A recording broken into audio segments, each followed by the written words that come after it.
तुम्हाला याचा आनंद वाटला ना आजच्या आनंद वाटला. फक्त एकच वाटतं आम्हाला का हे सगळ्या महिलांनी सक्षम राहून याचा विजय करावा एवढंच पाहिजे.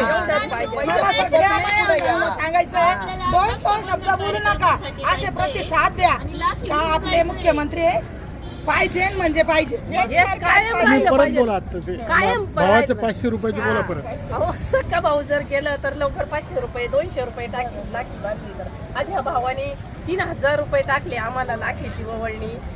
त्यांची ववळणी ते सदा सुखी राहावं त्या पुढच्या 5 वर्षाला. ज्या गरीब महिला आहे ना या इतक्या अति खुश आहे का काही शब्दात सांगू शकत नाही. आणि हे पैसे वळवायचं आता आमच्या हातात. पण आम्ही बहिणी आहे ना, आता मेवणे आमच्या भाऊला जाणार नाही. तुम्ही एवढं उद्याचं सण असून सगळे आलात याच्याबद्दल सुद्धा सगळ्यांचे आभार तुम्हाला. बोला बोलते बोल. आदर नव्हता घरात. मिस्टर म्हणायचे तुम्ही 10 रुपये कमवून आणा. तुम्ही कमवून आणता का? तुम्हाला काय माहिती काय?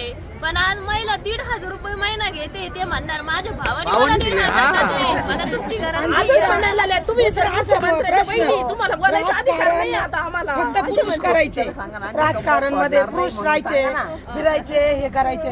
आता महिला फिरत्या देवाला मतदान देणार नाही. पंढरपूर यात्रा महिलांना आमचे 27 गट आहे. आम्ही महिला बचत गट आहे. CRP आम्ही 27 गट आहे. आज आता इथे कार्यक्रम झाल्यावर पालकमंत्र्यांनी आपल्याला जेवण दिलं सगळ्यांना. ते कसं वाटलं तुम्हाला? क्वालिटी कशी होती जेवणाची? चला जय श्रीराम. पण जेवढे कार्यक्रम झाले तिथं चला शुभेच्छा तुम्हाला उद्याच्या राखी पौर्णिमेच्या.